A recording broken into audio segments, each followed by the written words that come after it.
From the high plains of the Midwest, I bid you good morning, good afternoon, or good evening, whatever your time zone might be. My nod to the late and great Art Bell. I'm Keith Sharp. And I'm G. Drussel. And we welcome you to Life After Life, a paranormal webcast where we talk about the paranormal, UFOs, or the unexplained. And the biggest question of them all, what happens when we die? Stay tuned.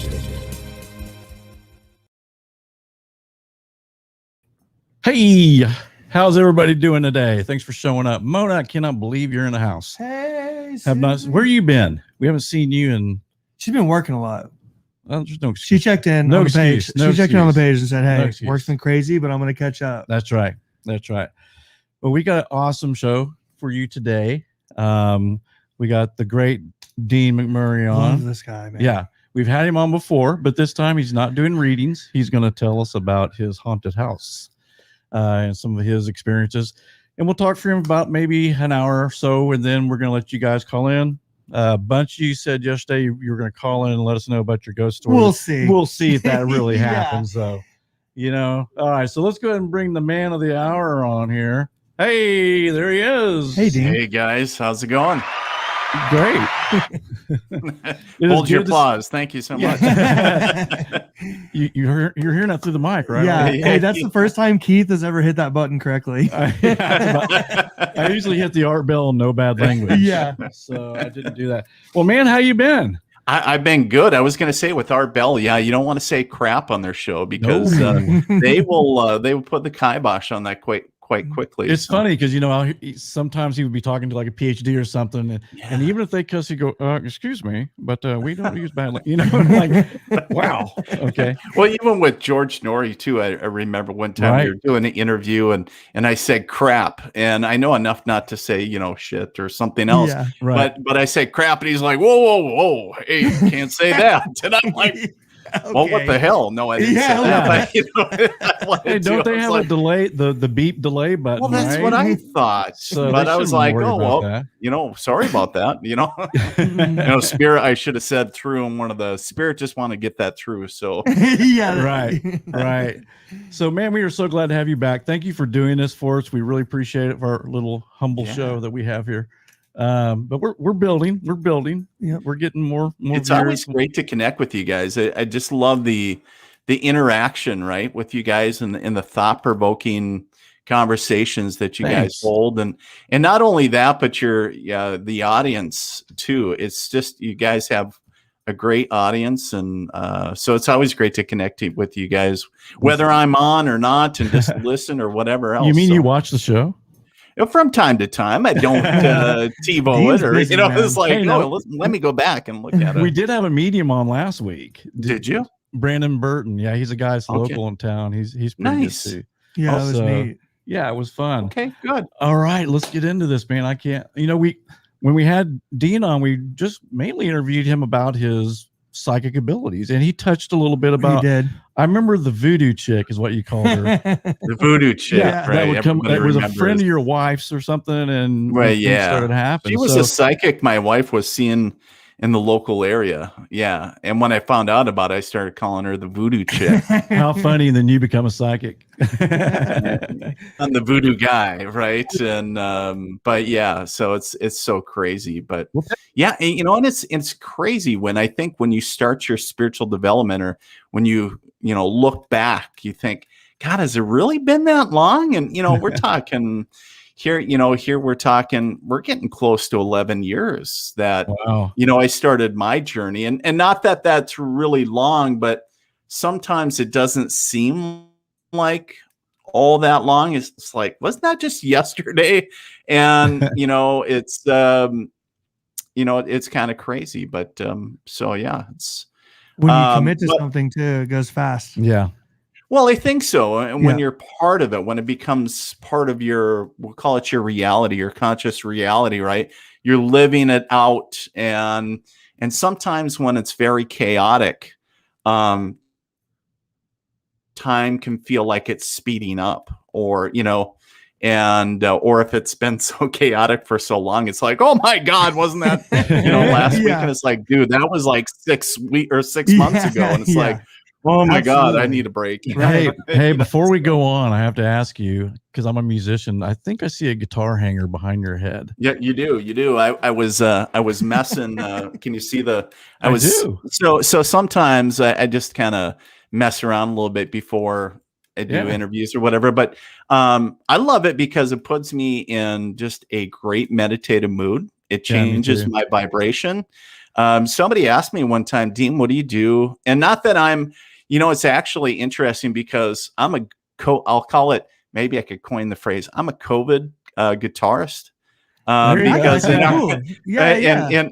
our area, the lockdown or the shutdown, going back that far, happened on March 18th, which was my birthday. And my 50th, which is interesting. A little bit. Thank you. So that, so going back over a year. And so on the 18th, right before everything was shutting down that day, my wife said, hey, what do you think about going down and looking at guitars? Because I've always said, if I could do one thing kind of on my bucket list, I would love to learn the guitar. And I just thought, it'd be always something fun. And I was like, no, really? And she was like, yeah, let's go. And so, our daughter's old enough to watch her son. And we just went down the local shop and we came back with a little, Yamaha Classic, And so then throughout COVID, that's what I kind of did. I kind of messed around YouTube and all that other stuff. And, it's been fun. It's been frustrating, but the thing is, it's the energy that you put into anything. Right. And somebody posted, I'm kind of looking at the chat as well. Sure. Somebody said, I think a lot of people learned a new skill during. Absolutely. I think Mona's correct in saying that as well. But it absolutely is. A lot of new folks picked up new things as well. So, but that was one of them. And a lot of times I'll just pick it up and, strum a few chords or whatever. And it is very meditative. I do the same. It is. And music always is. It has been for centuries. Yeah. It's nothing new. And of course, everybody puts a new spin on it now. Now we got sound healers and people that actually take it into clinics. We have a friend that actually has a practice that works with clinics and schools for people that are nonverbal and that are, they sing, guitar, like folk songs and all that, but it helps them with their cognitive therapy. And science has proven a lot of cool and crazy things. And, and we could get really deep into that too, about harmonics and vibration, how it actually can levitate. Well, how many YouTube videos now are the healing frequency for 10 hours? Right. Well, you think about it, when I used to see people in person in my office or my home office, I always had it set like a spa, right? And you walk in and it was just a very high frequency music, but very calming. And I'd always get comments about, oh, that's so calming. And that was the intent. And so and it's kind of fun too, because even when I've been doing readings before, every month I kick out what I call my email list. I have folks that get an email reading once a month. And for some reason, it just, the flow of energy and information wasn't going. So I don't know why, but I just felt really guided to, slam on some rock, and all of a sudden it was like Limp Bizkit or somebody's grandma was just communicating so awesome, through the lyrics of Limp Bizkit. And it was just it was so awesome because of this validation, right? We were talking, I think G was bringing up about the validation of the, readings, but talking about the Yellow Canary and stuff earlier, right? Right. And but it was kind of cool because I was like, oh, that's all right. Your grandma was talking through, through rock, and it was a little Limp Bizkit. This sweet old grandma, just like using lyrics, and but it's so cool. It really spans the distance between time and space. So cool. Well put. Yeah. That was Yeah. so well Oh, put. Doug said he started beekeeping. Ooh, that would be a good one. Yeah. There's so many. That'd be interesting. Maybe I'll have to put that on my page too. What is the most interesting like hobby or Right. side whatever talent that you developed over COVID, like from the Absolutely. lockdown and they everything said else. Podcasts went up like 150%. Oh, everybody and their brother started a podcast, right? And especially a lot of celebrities, a lot of folks in the entertainment industry, and a lot of platforms too, right? So it's and even the mafia guy, Michael Franchese, who is a head of a mafia family, has his own, and Sammy the Bull has his own. And it's crazy because this guy talks about killing people like he's taking the garbage out. He goes, well, so I saw this guy, popped him in the head a couple times with a 45. It's like no big deal. And I thought, wait a minute, there's no statute of limitations for murder, and you're on here talking about it. But yeah, right. Hey, have you ever had any guys like that, like mobsters, try to come through? Yeah, anybody like dangerous?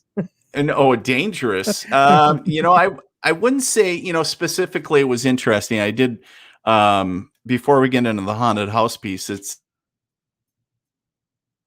the interesting piece. I did a gallery in the western part of the state. And there was in the gallery, in the setting, was this bodybuilder dude. He was physically sitting there, and I was connecting to this gentleman that was served during World War II. He was an aviator, very proud of the fact that he was Marine Corps, diehard Marine, and he was very, very proud that he was a flying leatherneck. He made that known right off the bat. Yeah. And he was like, yo, that's my Uncle Vinny. And, and then he's this big guy. And then, so it turns out, which is interesting because we're getting up to September, is this guy that I'm talking to physically, bringing through his uncle, all of a sudden there's firemen behind him. And I was like, what's going on with the firemen? And I live not even close to New York State. I'm in the Midwest here. Almost central of the United States. And I said, there's all these firemen. And I said, I feel there's a connection to 9/11 with you. And he goes, actually, you could probably tell by my accent, I'm originally from New York. And when I lived there, I actually worked for the fire department, and I forget what, ladder company. And he goes, I lost a lot of friends on 9/11 because of it. And there was, and I forget, I wish I remember, but I was counting the number of guys that were putting their hands on him and kind of in a lineup. And he goes, that's really interesting. That's a very significant number, talking about the number of losses, and also significant about the ladder company, like number 9 or whatever it was. Right. Yeah. And it was really kind of interesting. But as far as like gangsters, no, I've had some hell-raising grandmas come through, like actually, like, hey, I've been incarcerated and things like that, but not as far as like, hey, you connect to people that have been murdered, and that have like a really heavy past, as far as like drugs and alcohol and all that kind of stuff. But as far as like getting into like, I haven't had the opportunity yet to, and as I say yet, because I found that when you say I haven't, then it'll happen. But as far as like, talking about all of a sudden talking about the mafia or something like that, so it's kind of interesting dynamics. But okay, I got one more question for you. Go ahead. Because someone wanted me to ask you, do you know who killed the 2 girls in Delphi? And I was like, I don't know if Dean does solve crimes. And that's very risky probably to say. So here's what I'm going to say about that, because I worked, there is a medium that I know that is from the region, that was working the case directly with the family. And this was back when it was still fairly new, right? Because I know this case has been going on a long time.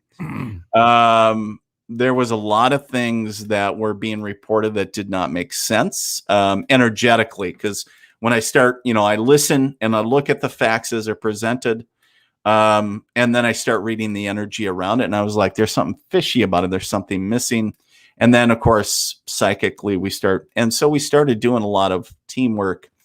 And the only thing that I'll say is there's, from what I received, I still believe that there's more than one. Yeah. And there's a lot of things that either were covered up or weren't really found per se. And by now it's getting so old that it's gonna get hard to solve. Yeah. So unfortunately, it was almost like from the get-go they were going left when they should have been going right. And regardless if you have 100 psychics on somebody's tail, the law enforcement and I know they do a great job of chasing down hundreds and hundreds of leads. However, it's a challenge for sure. But so yeah, I am familiar with that case. So that's what I was thinking about the last night. I thought, man, we're going on 5 years in February. Yeah. And it's like, they say that a case gets almost cold after 48 hours. If you can't, it gets really, really hard to solve. Right. And I don't know if this case is solvable. I don't know. I hope it is. I hope they find out, they got that guy Chadwell for that. I kind of like that guy for that murder, but I don't know. Yeah. I think there was more hands in the cookie jar than what meets the eye, but yeah, I do too. A lot of things were missed too. I think, like you said. Okay, Dean. So let's talk about haunted stuff. About haunted house, haunted houses. Yeah. So kind of interesting when you post that. I was like, yeah, I've lived in a haunted house. And it almost seems kind of interesting now, but back, and I got to share this. Obviously, I am a psychic medium now, but when I was having these experiences, I was not, accepting of spirits and everything, and so it actually was part of my spiritual awakening. To be really honest with you, that was going to be one of our next questions. Yeah, but going back about 11 years. And I was, like I shared before, part of my story, I was still very much in the military. And I had just returned from deployment. My son had just been born. And I was getting ready to retire. And, one day, I don't know, it was like a light switch, but kind of happened. But the clocks and pictures started literally flying off the wall. And so, when I share this is at the time for me, that was terrifying for me as a soldier. It's, I could deal with a terroristic threat or something, something physical, right. But how do you deal with something that is non-physical? And you can't. Yeah. Who do you go for that? Like, you can't shoot nothing. Right. So I was, in the beginning, I was in disbelief. I was trying to put logic to something that had no logic, right? Yep. And of course, I was trying to figure out, if the clocks and pictures actually had mounts, in the stud and all that great stuff. And then when everything defied logic, was really when spirit was getting my attention. And it was interesting. The night, if you guys remember, part of my story was where my deceased grandmother actually shows up, right? And it manifests in a sense and pushes me into the bed. But one of the things that was interesting, right before I went to bed that evening, there was a light globe right as you enter the home, kind of like in a little landing area, we'll call it. And that globe actually came off the light And Oh, I man. kind of caught it out of the corner of my eye, and I moved my head and hit my shoulder, and by all rights, it should have exploded and just shattered. It was old glass, and it bounced around like a ping pong ball. And I was like, "Oh, that's kind of weird." Yeah, thank God. and Thank you know, God it's it like didn't somebody break. trying to right, and somebody trying to get my attention, like, "Hey, dummy!" And so, you know, and I went about my daily, you know, my nightly duties, but this was late at night, but it was when I knew that my grandmother was there. And then obviously then she literally pushed me into the bed. And then of course I have this, you know, that's the springboard of all this, you know, spiritual awakening, if you will. You know, it's interesting because I almost look at it now and I'm like, God, it, you know, the way I tell it, it almost doesn't sound like very terrifying. But at the time, like I was like freaking out. Like I was like, what the F? And trying to figure out, because here I go from, you know, what I call a atypical guy or you know, person, not really believing in a lot of that stuff and being skeptical, to all of a sudden having a tremendous amount of experiences and being put in that kind of scenario, kind of, you know, out of the frying pan into the fire. And that's when I told my wife, I was like, get Voodoo Chick over here.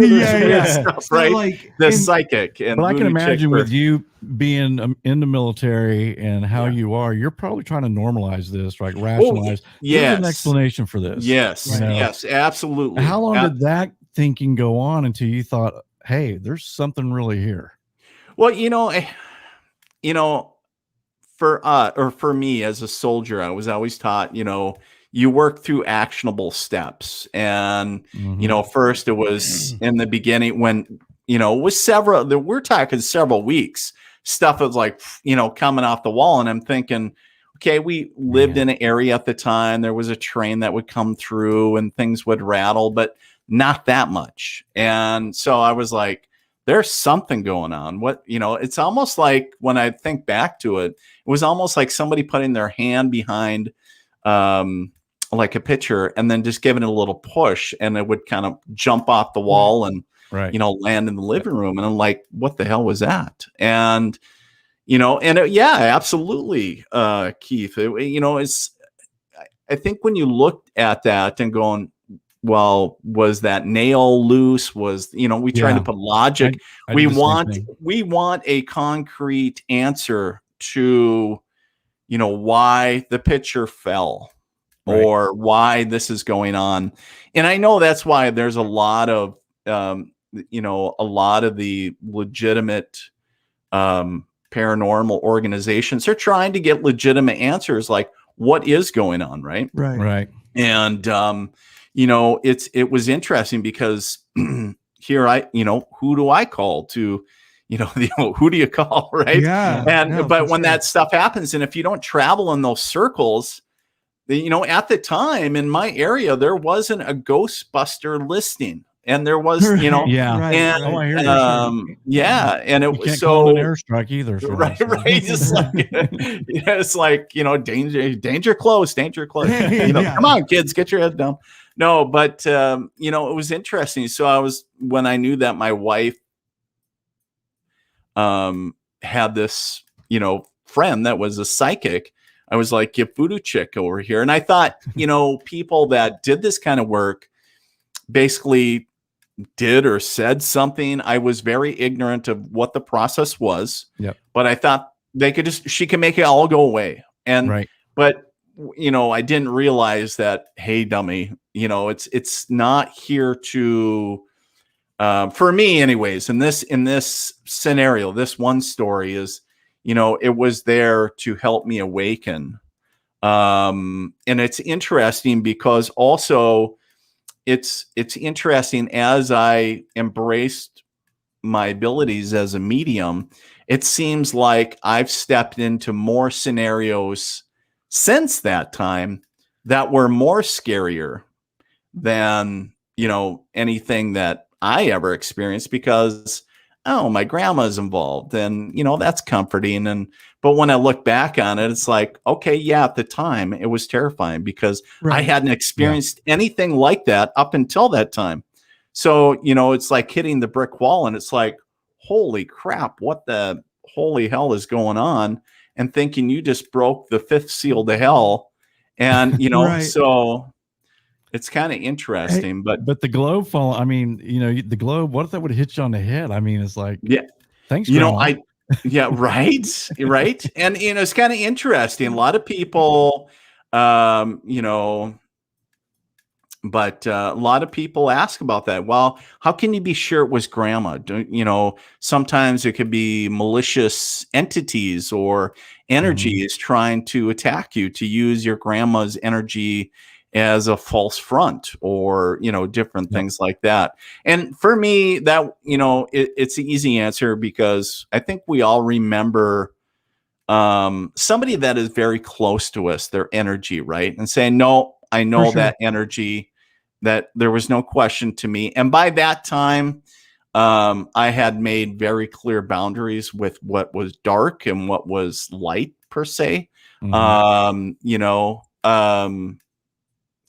a sense. So, the thing is moving forward from that, it kind of reminds me back to, it's like, well, there is a possibility that, things can get kind of crazy. And, I've had clients that have actually been physically manipulated by spirit, but just to get their attention, and, like shaken in a sense. And that's what I was going to ask. Yeah. Yes. Like physical possession in a sense. Right. Well, in hindsight, like looking back, and especially knowing what, like, the path you've gone down now, do you think that there were that there was a spirit that was trying to give you signals before you started to actually notice it, like before the pictures were flying off the walls and you were getting hit? Yeah, actually, thanks for bringing that up, because I was thinking tonight, I was like, oh yeah, we're talking about haunted houses.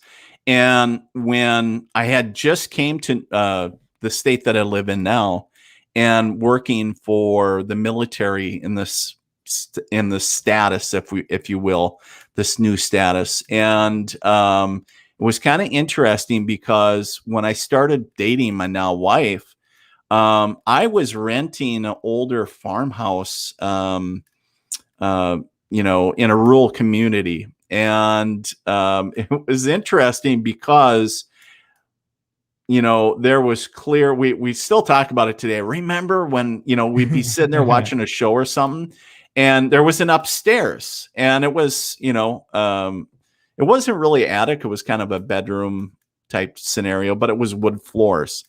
And there was no question that there was somebody walking with boots up in the upstairs. So it's like you hear it, and it's like you're both like, and like all the hairs just stand up on your, and I don't have much hair, but I had more then. And but the thing is like, and so I would run upstairs, and of course I didn't see anything, and it's just like, but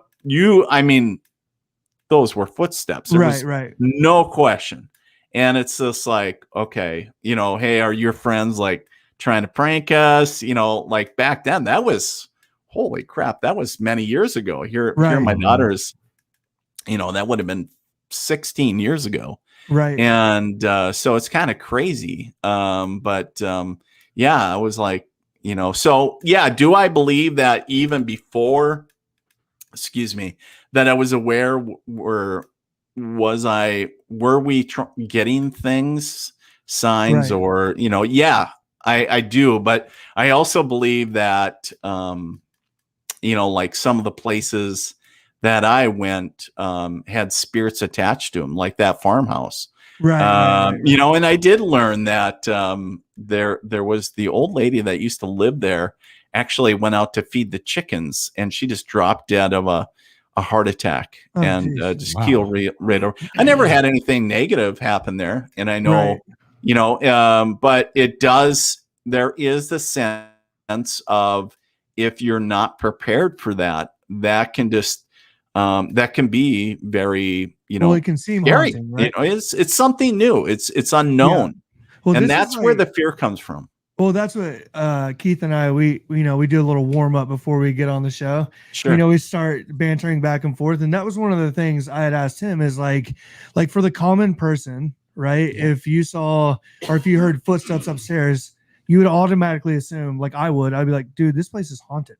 Yeah. This place is haunted. When in reality, it could just be a spirit trying to get your attention, right?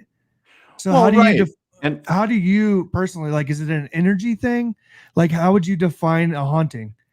Well, so a haunting to me is different than a spirit. So, they always say the difference between a spirit and a ghost.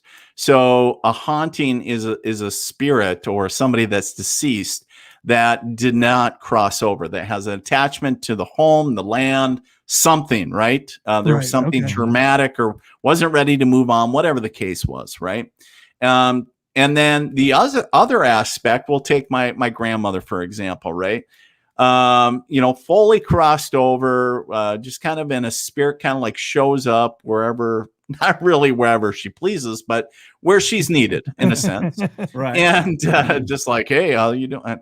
And but the thing is that it's, the level between ghost and spirit, one is typically crossed over, and at least in my dictionary. Yeah. But you'll find me a lot of times, and it comes down to labels. And I really hate them because sometimes it can really put you in a box. But I tend to use the word spirit for a lot of, what people would call ghosts or entities or whatever, and saying, yeah, it's spirit. It's all energy. We're all energy, whether you're dead or alive or whatever the case is. So, and I was like, it comes down to labels. But, and sometimes are there malicious, entities or ghosts and then when it comes down to hauntings, you start getting into the residual energy piece. Are we seeing or are we experiencing a kind of an echo, if you will, of something that played out many, many years ago? And that's word. also a belief as Echo. well. But That's a perfect way to put it. That's residual, right? Yeah, like residual energy. But, really, when we think about it, time and energy is eternal. So, as far as it re-looping and all that great stuff, yeah, it does tend to show up. The thing that I would share is, because you asked, G, about the, what's the difference? What's the difference between a spirit and a ghost, or a haunting in a sense? And the thing that I would share is, what's the intent? What is the intent of the spirit or the entity? And so where I would really say is 99 point, in my experience, let me preface with saying that 99.9% of all, we'll call them hauntings, are non-malicious entities. So they're random ghosts that either get stuck for whatever reason. Grandma keeled over from a heart attack or an aneurysm. She doesn't know she's dead. She was worried about her grandkids, whatever the case is. Didn't fully cross over, right? Or something like that. Or also there's vortexes where spirits are just willy-nilly showing up, and kind of like the subway station, right? But then you get that 0.1% that are nasty, right? We get that. So I think it really comes down to an energy thing, like you said, like you asked. Is it kind of an energy thing, kind of reading it? Absolutely. But it comes down to everything is as far as what the intent is. Are people being harmed? Are people getting sick? I guess that really is when it starts crossing the line, huh? When it's like, and let me say this too. I also want to preface this because it's very important. Is not only can certain deceased members be malicious, and I don't want everybody to be like, oh, that sounds like everybody screaming demon all over the place. But there's people that are living that could almost invoke like a negative aura or energy about them, and it will actually manifest sounds and other things. And that, in my humble opinion, is worse. I agree. Than anything deceased, because that it's almost like a fear thing where they, I had some clients where where they almost continually pull in negative energy all the time, and you can clear it, you can do whatever, but then it's almost like they leave the door open to the nasties, if you will. And it's like, for sure. It's So it's so a whole way of sometimes they thinking, can then, right? manifest it themselves. What's that? So it's the whole way of thinking, and then like you were saying, negative thoughts. If you change that and to make it positive, love, peaceful, and that's what you put off, then that's what you get, right? Is that what you're kind of saying? Like if I'm always negative, then I'm going to create this negative energy. You're going to open the door to negative energy. Well, I think there's a part of that. The other piece is like residual emotions, different things like, if somebody is, always putting that out, it's always going to come back. So in an aspect, yes, but I don't want to say that is the definitive answer, because we all know that that's not the 100% answer. There's so many variables, and anybody that's done any investigation or done any connection of any type or anything like that there's so many pieces to the puzzle. It's like, we can't really define it. You can't put it in a box, so to speak. And, it's kind of one of those so things. Intriguing. Right. It is fascinating. Yeah. It's fascinating. What a journey to be on, huh? That we're all right. On. And you never know what's going to show up. It never ends. Yeah. Right. And, you never know what rabbit hole you'll fall down. But yeah, it's interesting. And helping other people trying to figure things out. I know we did a joint investigation. I did a joint investigation with the team, and because a client reached out in the western part of our state, and I was like, oh, perfect timing. We'll go out there. And of course they had a lot of, and I've never been part of an investigation with a lot of their, gadgets, I call it. And, it was really kind of fascinating, because there was a mix of the positive and the negative. And, and I've been in places where it's really, really nasty, like where you can almost smell flesh, and just really nasty. Yeah. And it's just like, ooh, this is not good. Like my stomach feels like it's being turned inside out. And like, there's some nasty stuff in here. And, it's crazy. Or being in basements, doing, clearings and cleansings of homes, and where the actual sewage backs up while you're in there. It's just like, and like, I'm done. I'm going upstairs. Like, here I am in my shoes. Right. And it's like, I'm not getting sick over this. And, I'm sorry. Go ahead. No, go ahead. Well, I was just curious if you've had some cleansings that have just really shaken you up. It's interesting. I've done some what I call home dousings or cleansings in a lot of different capacities. And there's a lot of energies or entities that try to stop me. And I'll give you one, for example. I was asked by actually a local pastor in our area. He said, I think my congregation's being possessed. And I said, well, I'll come over. I'll give it a check. And it was interesting, because I walked around and I said, well, I don't feel anything nasty. I said, I think it's people being nasty. But as I drove there, guys, this is the craziest thing. As I drove there, it was like somebody grabbed my hand and made me turn into a parking lot over a block away. And it was like a Taco Bell, and I don't eat Taco Bell. Nothing against Taco Bell. I just don't eat it. Yeah. And I was like, you're not, and it was, I could see the church, and I was like, you're not going to keep me from going to the church. Like it's right there. Yeah. And I'm saying this out loud to my, in the car. And as I pulled into the church parking lot, I was like, I could feel my nose running. I look in the rearview mirror, and here's blood running out of my nose. Oh my God. And I was like, and I was like, okay, all right, I see what you're doing. And I was like, that's all you got?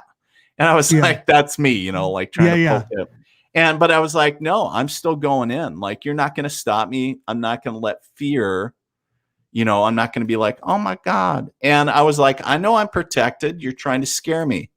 And of course, I'm holding my nose, and I went right to the bathroom, got cleaned up. And after that, everything was fine. We, Wow. did what I needed to do. Got a tour of the church, and helped them out. But it was interesting because it was people that were living that were causing the super negative energy. It was like That's they were fascinating. attracting. It was Right. almost like, Yeah. it was really fascinating to me. And I was like, and I never told the pastor that my nose was bleeding. And it I was gonna say, I was like, yeah, everything's good, man. My nose. Yeah, I'm Let me good. just It's go clean like- up this bloody. yeah, it's like nose. I saw flies outside, but maybe Yeah. that's no, Scare everybody. but it's sometimes the negative energy wants the win and will try to scare you at the same time. And I'm not stupid. Right. I might be dumb sometimes, but I'm not stupid. Right, But yeah. I don't buy into the fear piece. I don't buy into it. And I lead with my intuition and my heart.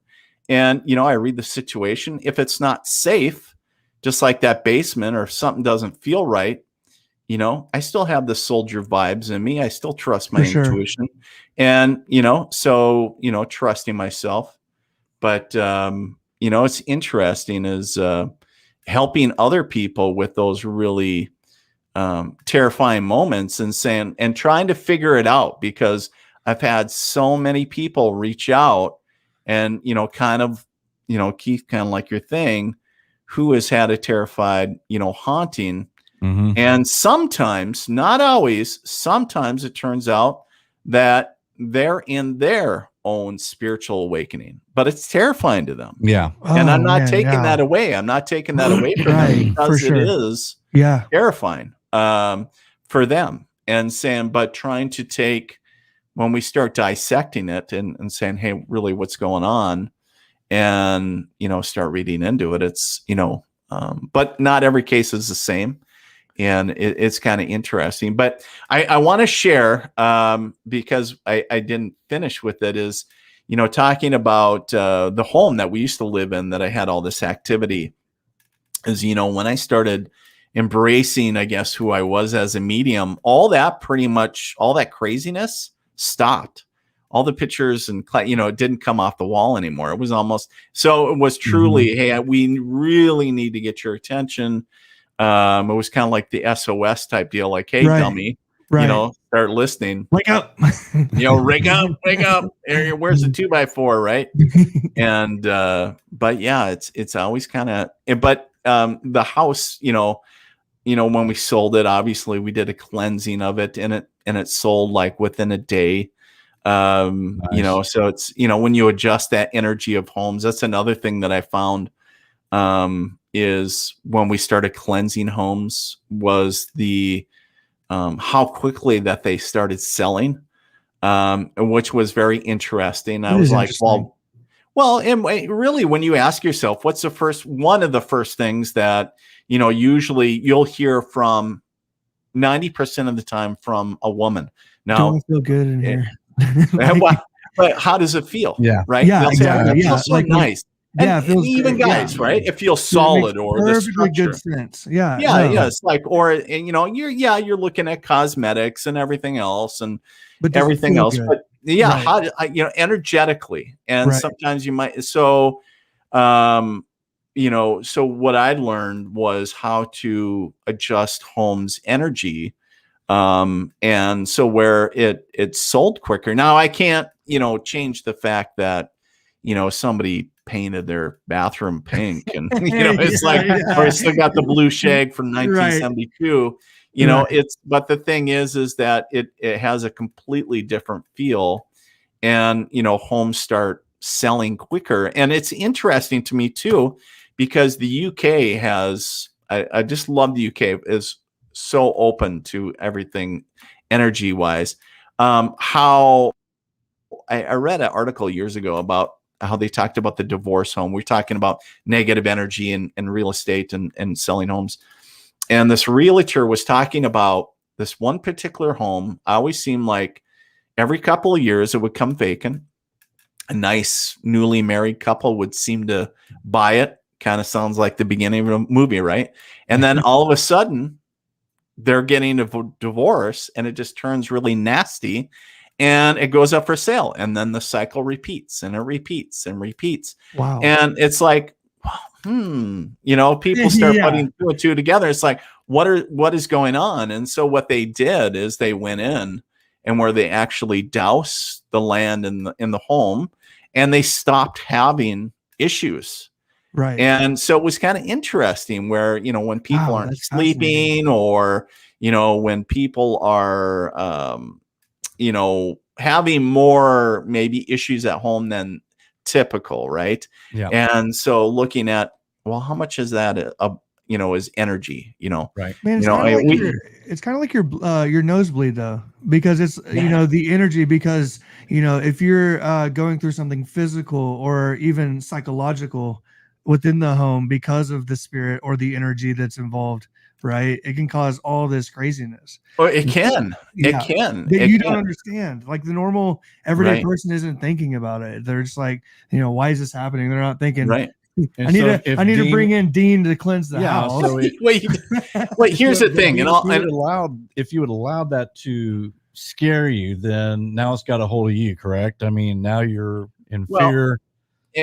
Right. If you choose not to let it go, in the beginning with that, Keith, I was scared. Like, what the hell is this, and everything else. But for a lot of people, absolutely. It's got that hook. Why do a lot of people like horror shows? Because they like getting scared. There's an aspect of it's addictive for some people. But it's, why do people continue going back to it? Right. So it's an interesting piece, whether it's lifestyle or not. But it's funny with you. What's that? I said, okay, I'll share something that's kind of funny. You said that just made me think of something. For instance, the band Black Sabbath. Right. Okay. They were a blues band, and they just got finished rehearsing, and they walked out and they saw this line of people all around the block, and they're like, what the hell is this? And it was a movie called Black Sabbath. And they said, wait a minute, you mean people pay money to be scared? And they're like, yeah. So that's how they got the idea of that kind of that satanic, dark, selling the, evil to scare people, to draw them into the music. And it worked. Yeah, it worked. But I mean, the problem is you got some 15-year-old that takes it literally. Right. I'm sorry, I didn't mean to cut you off, Dean. No, I think that's a great segue into that. But just being really cognizant of all that stuff. I mean, you could get into tangents all night about, all that stuff, but there's some, really great intro. I was just looking, I think Mona was talking about in the chat there. She was saying, I get physically sick when dealing with people with negative vibes and energy. And I think that's great, that she mentions that, because there's a lot of people that do get sick and they don't know why. Medicine, the doctors can't find anything. They don't really know why. Hello, has anybody looked at the energy? What's going on in the home? What's going on in their life? Not only energetically, but emotionally. Not everybody makes a mind, body, spirit connection. And then when we connect because how much time do you think, especially during COVID, how many hours do you think you spend in your home doing whatever you do? Right. Yeah. I work at home. I work from home. Yeah. And if I don't have, errands to run, I'm here all day, so, you think of hours and hours and hours that you're, if that energy isn't good, so it's definitely gonna have an effect on you. Oh yeah, absolutely. It's who wants to sit in that energy? So make it yours. And I want to share too, is I think was brought up earlier, is you don't need somebody like me to come to your home to do that. People can do it remotely, but more importantly, I want to, if anybody watches this later, I want to remind them that they have the ability to do it themselves. And because it's not rocket scientists, you don't need to be a rocket scientist to do it. It's very simple. It's all about intention. What is your intention? Usually people, I just want to go away and Yeah. Yeah. Oh, it's like, so then make that your intention. But everybody's so worried about doing it wrong and doing something worse. And I always come down to, what's your intention? Do you want to make it worse, or do you want to make it better? So let's stay in the aspect of making it better. So it's a mindset of, what you're thinking about, you're putting out. And as you're doing, if you're, using whether essential oils or sage or whatever you're using, maybe Palo Santo, whatever. There's so many different products out there. Or maybe you're just praying, maybe you're reciting something in each room, whatever that is. Mhm. It's kind of interesting. Just make it positive and see. But what causes it to come back? Because you hear people. Yeah. Like, I mean, you even hear priests who go in and do exorcism of a house. Yeah, that happens. And it always ends with, and 3 months later. Right? It does happen. It does happen. Is that because you think the people are, and maybe, what's the word I'm looking for? Bring it back somehow. Like it's embedded in them. Yeah. And they invited it somehow back into their lives, or right. Inadvertently. Well, it's out. Right. Well, it's interesting. You guys remember when you're young, right? And you get a cut and you put a Band-Aid on it. And it's like, your mom be like, now, keep the Band-Aid on. Don't keep on pulling it off, because we need it to heal. Right. We need to keep on, for a week. And what do? We want to see, we're curious. We want to see what that looks like. So we keep on pulling the Band-Aid off. Ooh, that still looks pretty gross, slimy, whatever. And through it's different. But what happens over time, the bandage loses the effect, the effectiveness. And so I think in a sense that there's for some, I'll say, there's a sense of curiosity. And it's like, is it still around? Should I check? Sure. And so you're almost subconsciously opening that door by sneaking it out instead of saying, I don't want to even sneak it out, think it out. We're trying to keep it out. Let's put up that barrier, right? Thank God for Keith and my wife too, because I still have that curiosity a lot. So like even at home, when the lamp's kind of freaking out a little bit, my wife's like, don't even talk to the lamp. Yeah. So, and you're the same way. Yeah, I mean, you are. Yeah, I'm glad you guys bring it on. I know. Bring it on yourself. A little on me at times. I'm glad you are though. Well, hey, you talked about something earlier, and it's something Keith and I were talking about before the show, about attachments, because Keith always says, and he's brought it up in a lot of different shows, is like, why would grandma, because I was talking about my great grandma's bed, which I felt like had a spiritual attachment, but he's always like, why would great grandma want to be in the bed, like on if the bed? I'm in paradise, why do I want to go back? Why do I give a damn why about do I want to be bed? a microwave? Why do I give a damn about my dresser from 200 years ago? I mean, if I'm in paradise and I'm content, why would I want to come back? I think is it intent? I don't think intent. I just think this was mine, in a sense of, hey, this was my personal possession. And thereby the living attach a connection. That this is my opinion only. Okay. But as far as like, if I'm holding up maybe this highlighter and saying, hey, this was Dad's. And, and so if my dad was always connected to this, or every time I pick it up, I think of Dad. Yeah. Could you? Yeah, maybe he was an accountant and was Faber. I don't know. So the thing with a bed or a dresser, well, we call it really just bed. Talking about personal possessions. There are things you put intent on it though. No, that's what I'm saying. I get it now. Like if I were every time, like I got it from my parents, right? And they were like, "Hey, do you want great grandma's bed?" And I'm like, great grandma's bed. I kind of like it. And I bring great grandma's bed over, and then I'm like, "Hey, this is great grandma's bed to Kennedy." Maybe that's the only time somebody is truly talking about great grandma. And so by speaking out loud and giving it intent and giving it love, and then maybe you attract grandma. That's my point. And she's like, "If somebody please tell me thank you for the bed." Okay. So I get that. Because I was curious as well. And we also like, oh, go ahead. Yeah. I'm sorry. Sorry. I was going to say, I feel a lot of times for a lot of things, the living give the deceased the attachment to a certain thing. So Right. that starts creating a thought, right? And I think you used the word intention, but talking about, hey, I think that's great that you were talking about that is hey, is the only time we talk about great grandma is when we're talking about her bed or her dresser. It may be, and if that's okay. And that's okay. But remember, they're just things. Right. And if that helps you remember, that's all right. But the real trick is to transcend the objects and to say the connection exists between my heart and heaven, and saying all I have to do is think about them, and therefore I'm connected.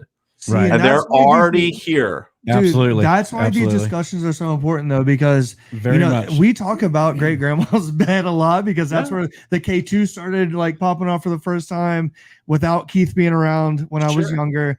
And that's when we got rid of the bed. I'm not going to tell you who we gave it to, because we thought we got to the point where we were like, dude, this bed's haunted. Okay. So they gave it to somebody. That I'm still very close with. But it's something we've talked about often, and that makes more sense to me, right? And that's why these discussions are important, because I bet there's a lot of people out there that have similar experiences that are like, why the hell is there a connection to this weird thing?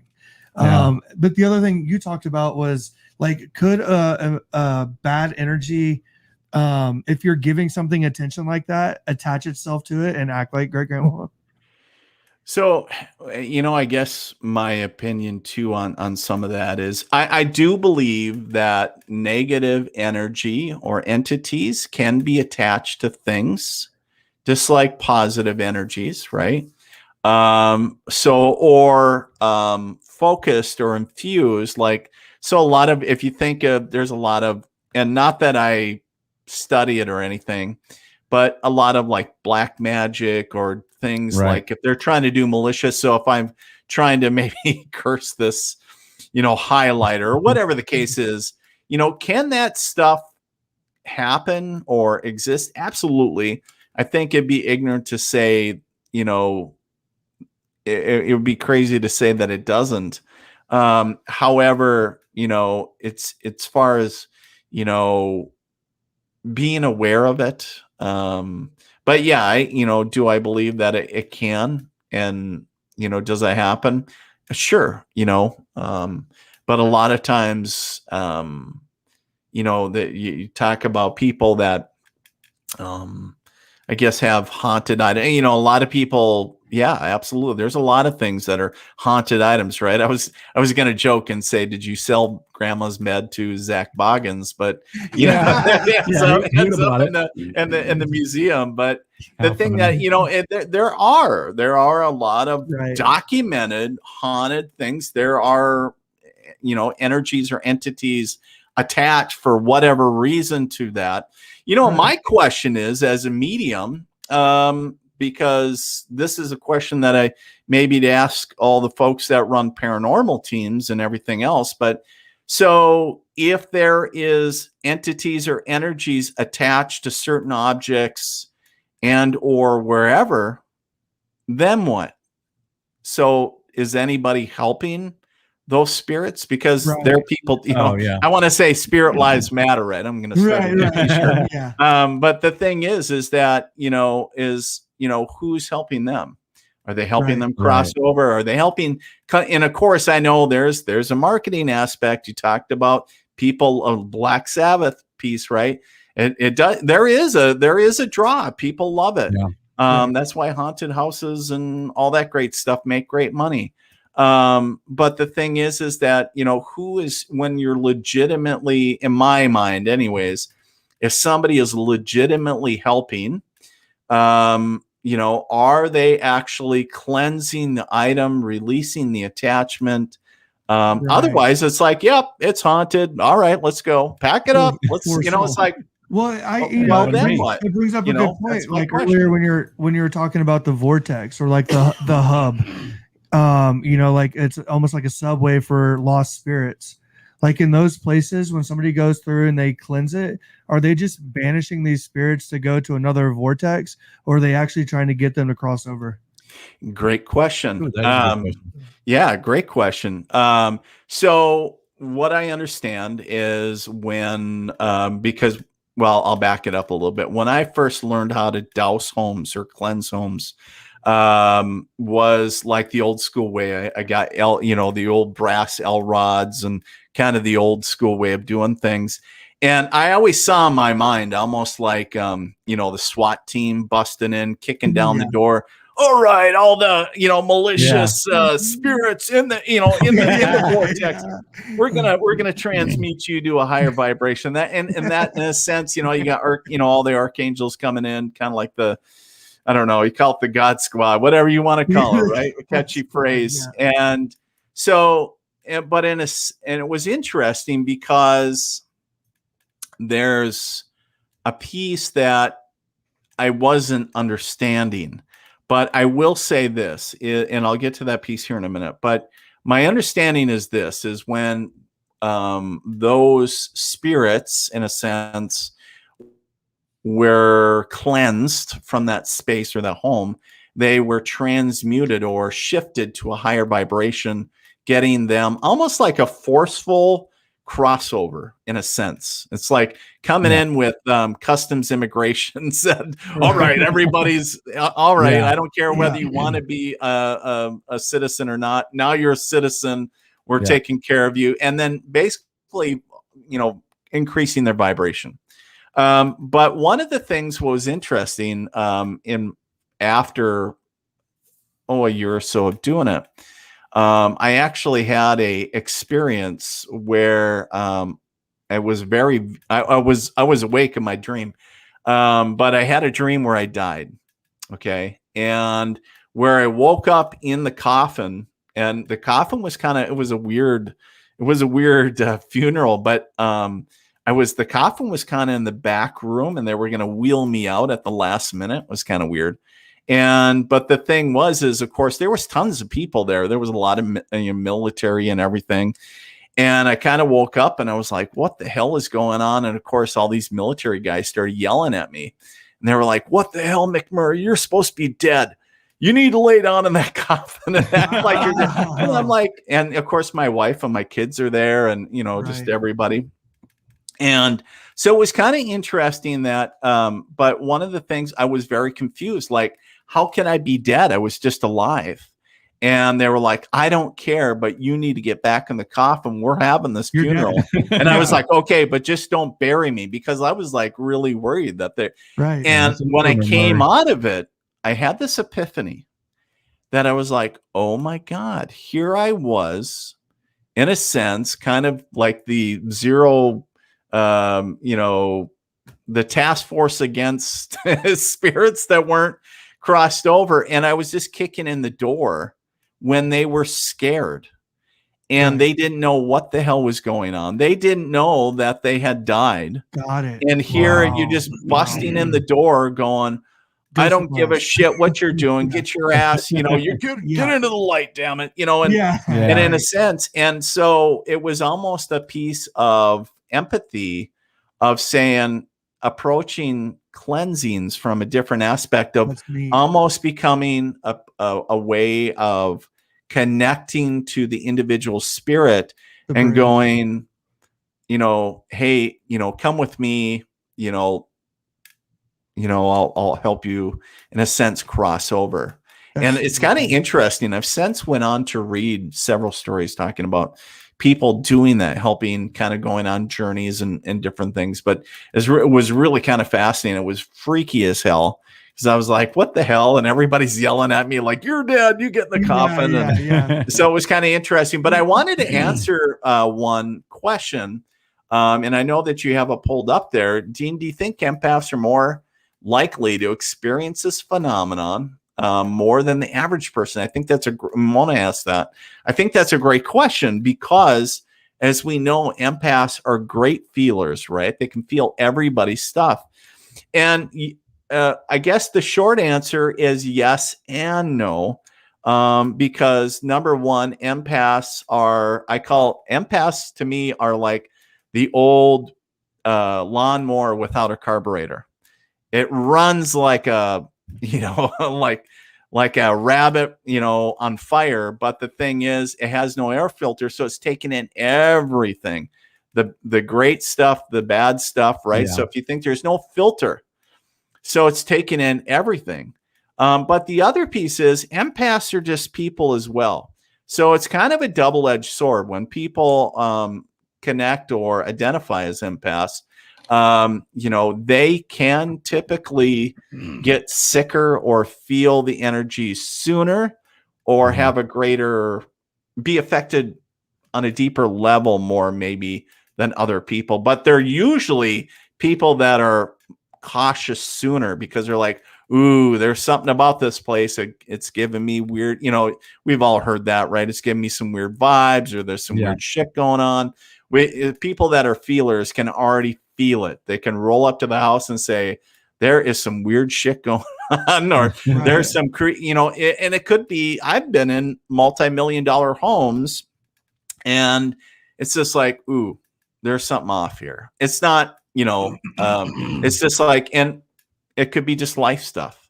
Doesn't mean the person's an axe murderer, but you're feeling residual energy, and it's learning to read that. But wow, that makes sense. Yeah, it does make sense. It's very good. Hey, I had a quick question. And circling back to the vortex or the hub.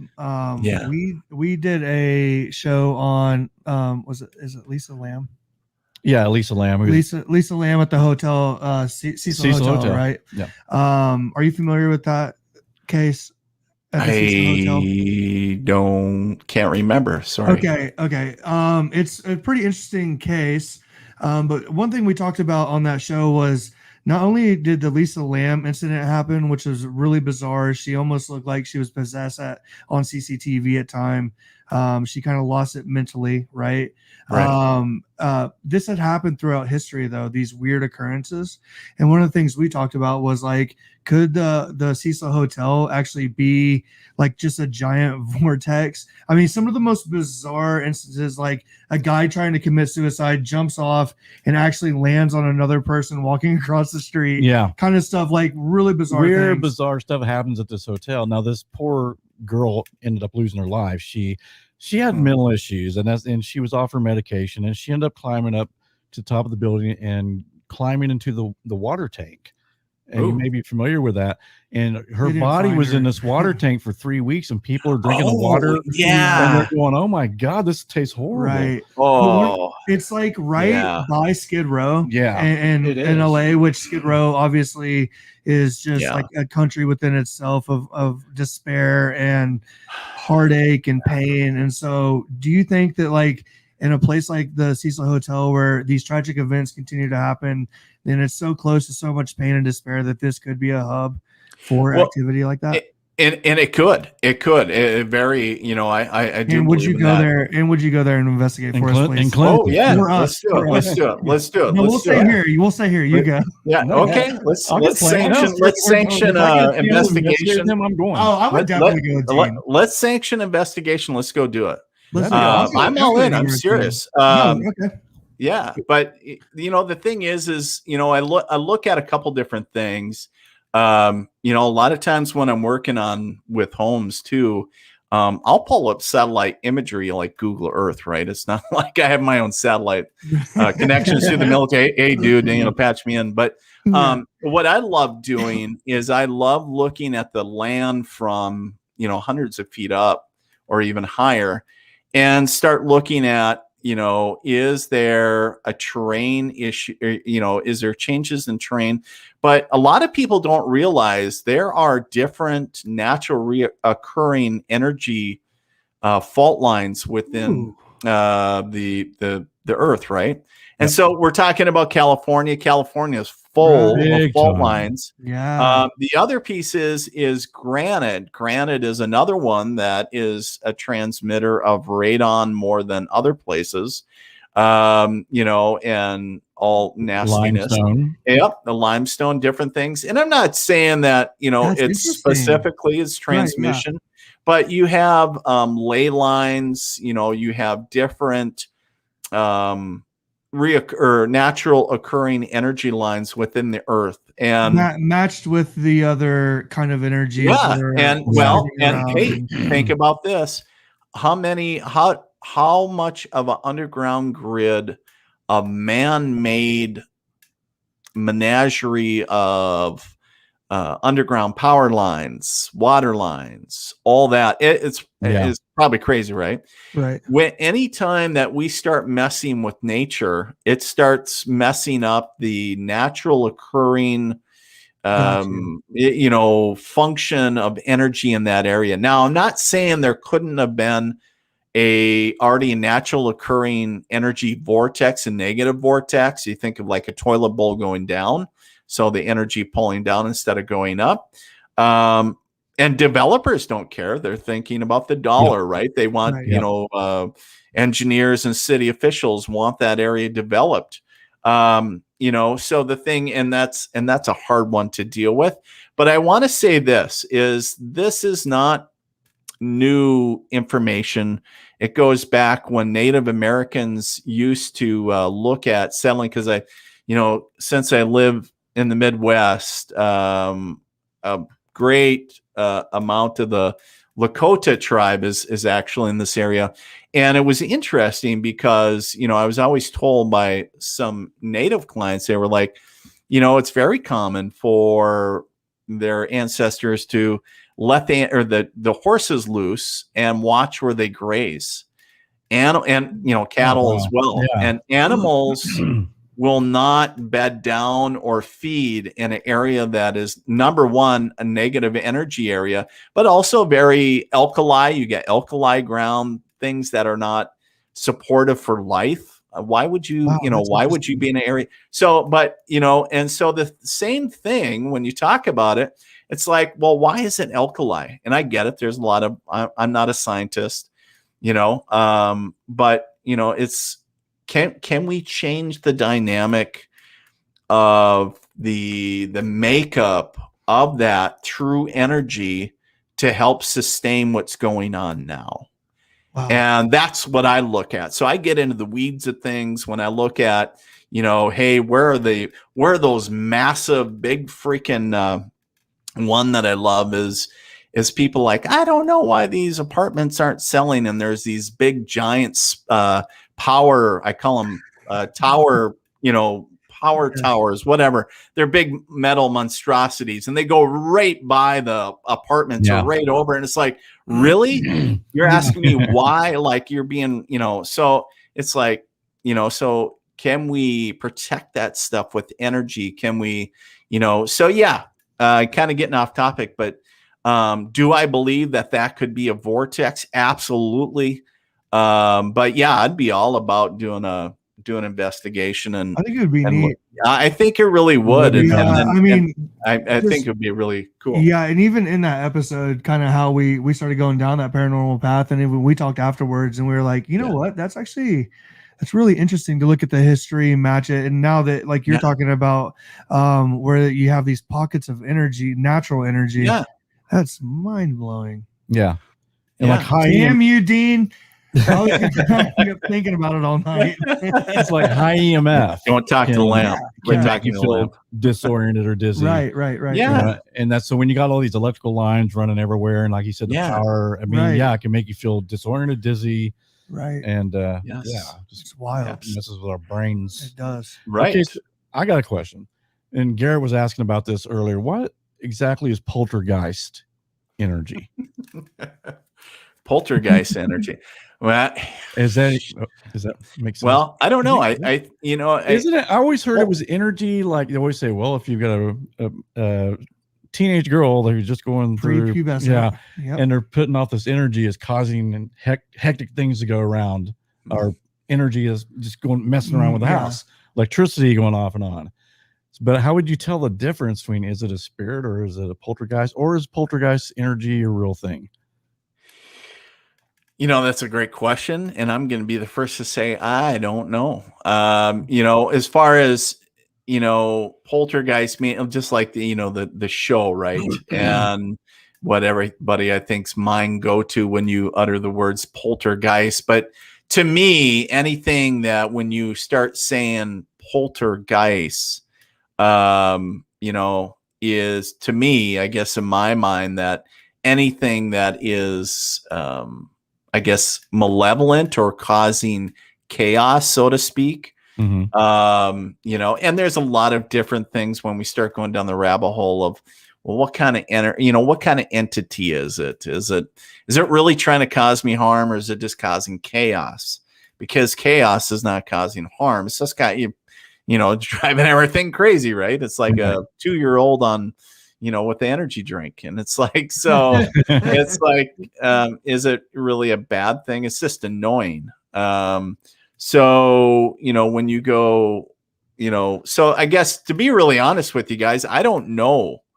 And I'll be the first to say that. I'm not going to try to make up something, but that's my definition, I guess, of something that is very, I guess, when we start getting the realm of more malevolent or chaotic, so to speak. But I could be wrong. But the Warrens talked about it a lot, Ed and Lorraine. Oh, you don't have a spirit, it's poltergeist energy. Do you have a 14-year-old girl in the house? That's what, so it's residual energy being put out by somebody who's in a high emotional state. And so they're causing the electric, the lights to flicker. Sure. And that kind of thing. So they call that, which poltergeist in German means noisy ghost. Noisy ghost, right? Yeah. Okay.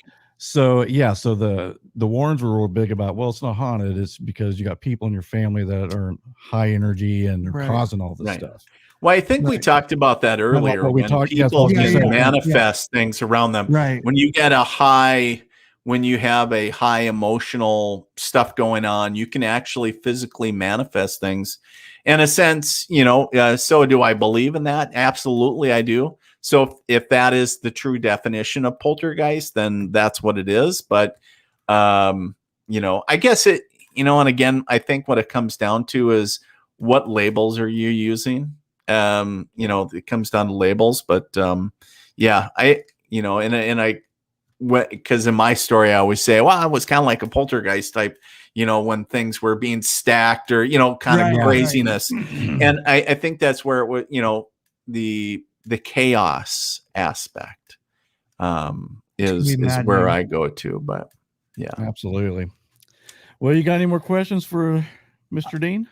Hey, I was just going to tell him that whenever you came on the first time, that was the first time I ever had a reading.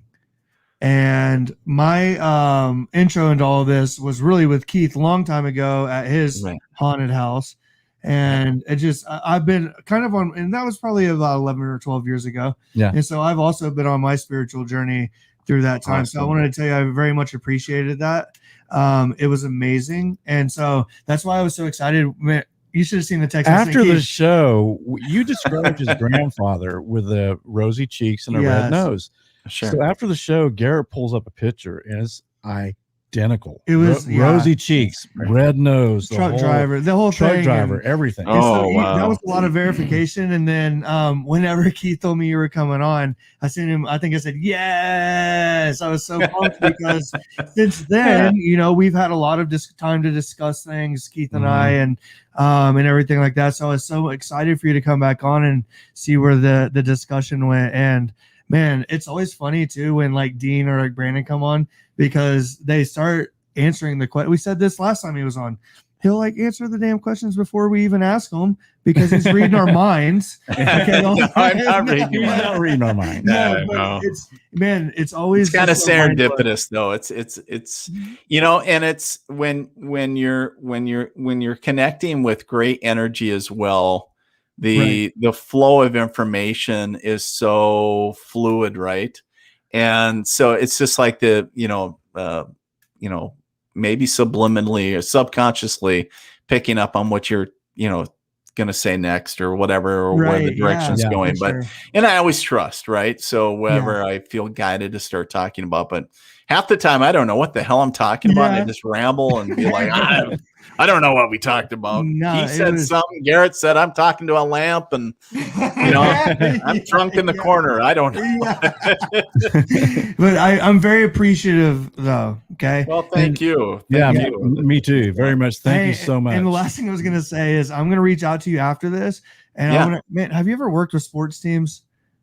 I haven't. Okay, I'm gonna reach out to you after this. Yeah, yeah. Energy's Love to. We'll important. chat. Teamwork's good. Yeah, he Absolutely, runs a man. soccer company. Yeah, But- I'm gonna reach out to you. Okay, Yeah, we'll cool, chat. cool. So, All right. Thank you so much, Dean. Yeah. the hey, one thank thing- you. The one thing that made me feel good is something you said earlier about, oh, it's my cousin Vinny or whatever. Yeah. Is like, I always wondered when we pass over, am I still me, or am I my spirit playing the role of Keith?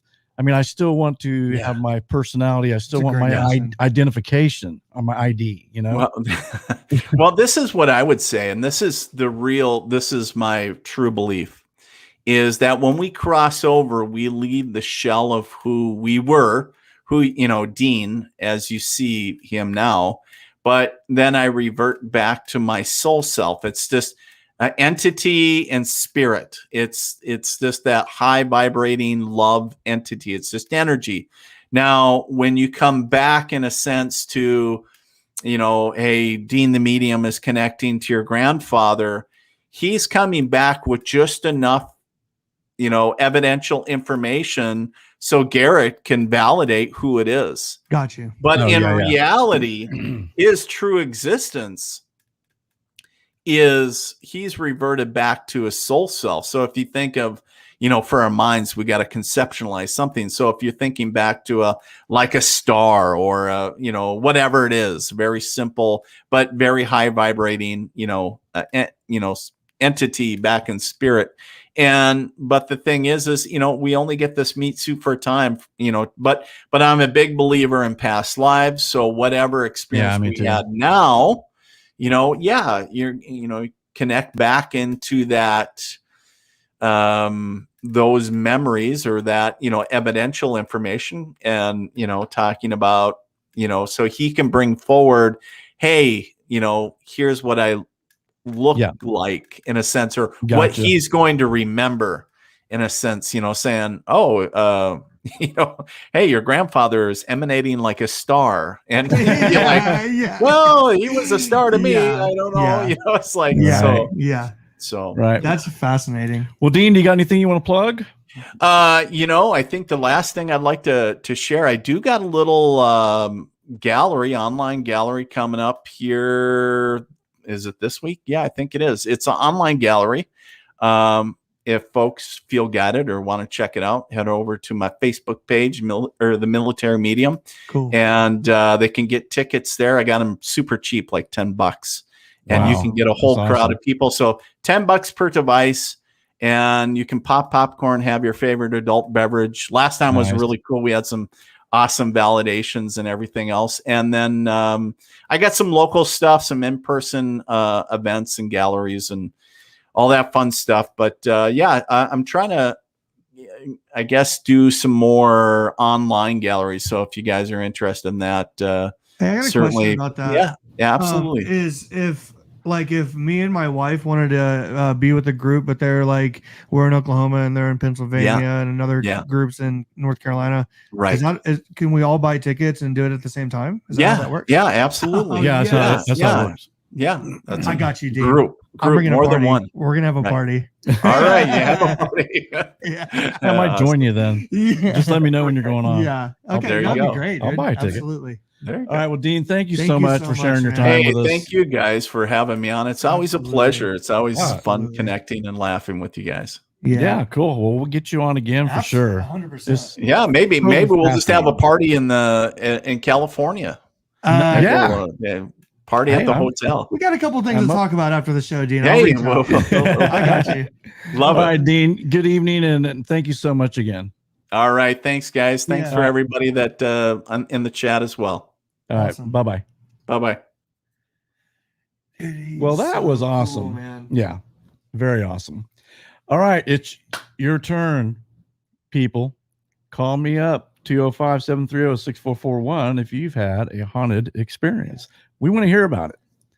We want to hear about it. And if you, like Dean said, I mean, it may not sound terrifying, but like when the first things that happened in my life in a haunted house was like something falling off the wall. Okay, that's not scary, but when it happens again, then it becomes somewhat terrifying and scary. Right. Well, and a lot of it has to do because you don't understand and you don't know how to fight it. Right.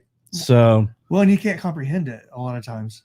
That's what I was trying to ask him, is like, in hindsight, looking back, where like you do reach a certain place, I think, in life, in your spiritual journey, where you're able to kind of look back and be like, oh, okay, yeah, that was definitely just a spirit. Bubba Randy. Yay. Hey, what's up, man? Hey, what's going on, man? Hey, Randy. Hey, it's Randy, everybody. You see him in chat all the time. Oh, Bubba Randy's the best. So we've been friends for 40 years. Is that not nuts? Yep. I know. It's just hard to believe. And in the 40 years, I don't know that I've heard any of your paranormal experiences. Are you okay? Well, share away, Randy. What you got for us? No, I'm having trouble hearing you, Bubba. Can you hear me now? Hello? Yeah, a little bit. Okay. Yep. Maybe. There we are. Okay, maybe. There we go. All right. So what you got, Randy? All right. I had, like you were talking there just a few minutes ago, I had a highly emotional teenager who I think was manifesting some stuff. Yep. We had door knockers and key rattlers. I would go on a dinner run, pick up food, and like 4 or 5 minutes after I left, Mom said it sounded like somebody was putting keys in the door to come in. Keys would rattle, and the dogs would come on alert, run over and paw at the door, and she'd go open the door and nobody would be there. That's terrifying. Yeah. I'd still be on the run. Yeah. And 3 or 4 times she had somebody knock on her door, bedroom door, and nobody was there, but the dogs would bark and jump up, and there's nobody there. Yeah, that's. And I had it happen to me one time after I come home off the road. I was home alone, and somebody knocked on the door, bedroom door, and I thought the kid had come home and was checking on me. And I got up and opened the door, and there's nobody in the house but me. Did you freak out? And it all ended when Brianna moved out. Wow. Yeah, I that's kind of what I was talking about. I guess, we call it poltergeist, or we call it an emotional energy possibly that's manifesting into something that's spiritual. Does that make sense? So, right. Yeah. So, yeah, I can absolutely see that, we all can do that. Yep. I know. All of us, negative or positive. And you might, and that's the thing I was kind of asking Dean is, should we be, when something like that happens, how do we know it's a spirit, or how do we know it's not a teenager putting up, you know what I mean? Did you get a feeling? Did you get like a like goosebumps, or kind of like a feeling of when it finally happened to me, I just kind of grinned and chuckled, because Mom had been telling me about it for a couple of months. I was like, oh, okay, I see what she's talking about now. This is real. Yeah, for sure. Yeah, that is scary, man. Yeah, like man, I wish. Well, you got married. That was a problem, but no. But you could have spent a little more time at the house after my folks had moved to Texas, and after Leland had moved in, and that's when we had all sorts of crazy things happening. Right. Yeah, it was but that was scary, because that thing followed me everywhere for years and years and years. But I hear you. Well, all right, Bubba. Well, thanks for sharing, man. I appreciate it. You're welcome. Talk to you later, man. Bye, All right, Randy. Talk to you later, man. I love Bubba Randy. I do too. He's a great friend. See, I think that if I had had a good friend. If I had a good friend. No, if I had like Cass. Any friends? If I had Cass, or like my daughters being like, hey, we've been hearing this, right? And then I finally experienced it. Yep. I mean, Bubba Randy could whoop someone's ass. Oh, It yeah. would scare me though. Yeah. If I was home by myself, I'd probably go get in my car. Oh, hey, man. I'd be like, I'm at Keith. Look, when I was in high school, I was 5'11" and weighed 140 pounds. Yeah. And not anymore. But Randy, yeah, that I always we'd go to concerts, right? Yeah. And what we would do, like back in the 70s, the chairs weren't bolted. They would just set chairs up, right? Yeah. So I knew if Randy and I got 8th or 9th row, I would hang on to Randy. And when the lights went out, he would just bulldog his way to the front row, and boom, we're there at the stage all the time. That's great. So yeah, he was always kind of my bodyguard. But that, I was wondering, like, if he had an internal feeling that something was off, though. You know what I mean? Because a lot of times when you have like these hauntings, or like, okay, I was gonna bring this up about great grandma's bed. Is for 3 nights we had the K2, and we kind of like did legitimate sessions. We were trying to, at least. Is the first 2 nights were very accepting and like warm and calming in the room. Yeah. But that third, I remember you said that changed. It changed really quick, man. Like the whole energy in the room was just different. And so, but I could feel that, right?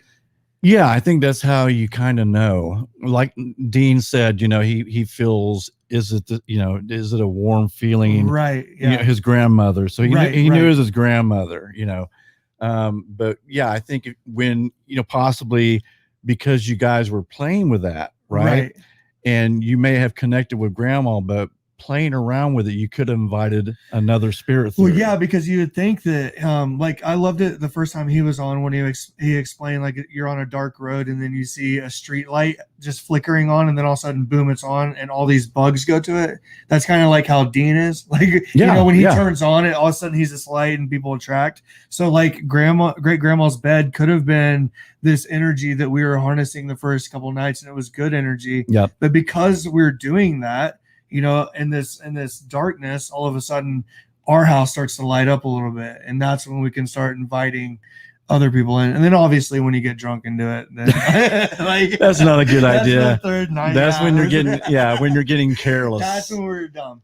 But I was but you can ask grandma too. I mean, that's something else that a lot of people I don't think realize, that you can ask grandma, hey grandma, I know this isn't you, right, and would you please help remove this spirit from my room? That's a great idea. Yeah. So you can ask for your help from your loved ones. But I think it takes like a lot of these experiences and having this journey and having somebody to talk to about it to like get to that point.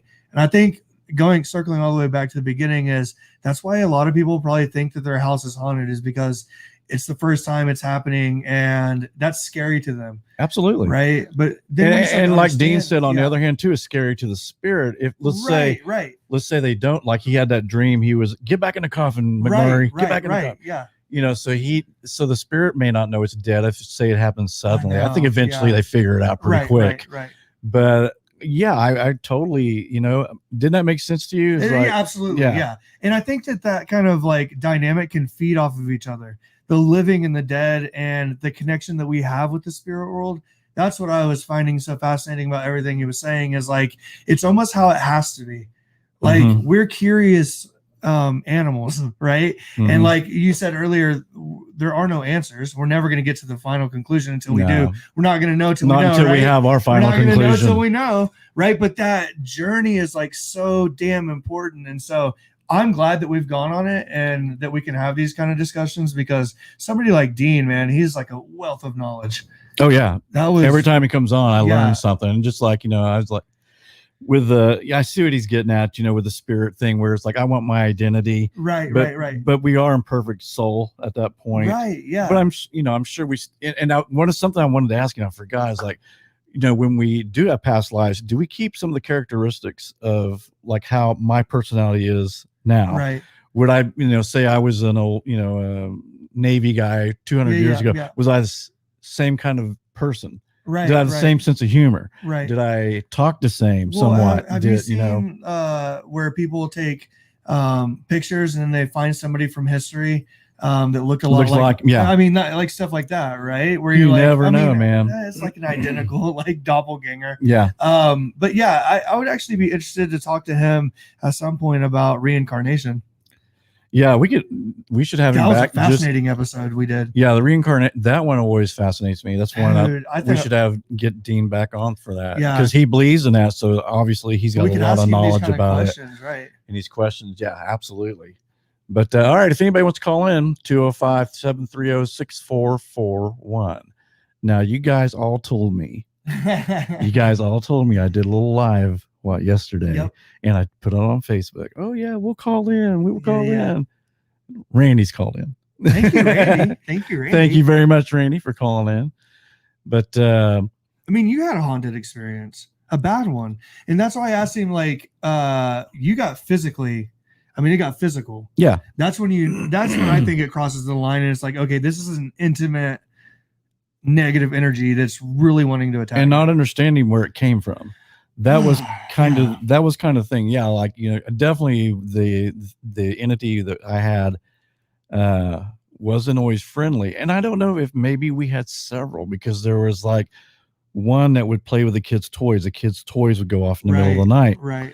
Just kind of childish kind of stuff. And then there would be the time where I got bitten on. Right. Yeah, I had a human bite mark on my calf. Well, and didn't you it's pick like up multiple voices at one time through the spirit box? Were yes. there people, multiple. Yeah, so you could actually. did. Yeah. I mean, you could and I don't know. I mean, I think a spirit box is somewhat like a light, like the light thing you talked about coming on. As soon as you're inviting or you're turning on something, then they're like, oh, there's someone we can talk to. But during that time, you could have been on accident, right? Yeah. Because we can say prayers and we can do protections, but at the end of the day, that's what it is. Like, you know what I mean? That's us putting our faith into that. And I think people can slip in. Like, I think, you know what I mean? Well, absolutely. Because back then, I mean, when this all first started happening to me, I had no idea what I was doing. Right. Me either. When I was asking for, is there any spirits in here? Well, yeah, of course there's and a one bunch got of spirits. in, yeah. And when I say any spirits, that means good, bad, evil, whatever. They all can, I just opened the door for them to come in. Right. And I didn't, at that time I didn't know it. So I was just causing more havoc in my life. Right.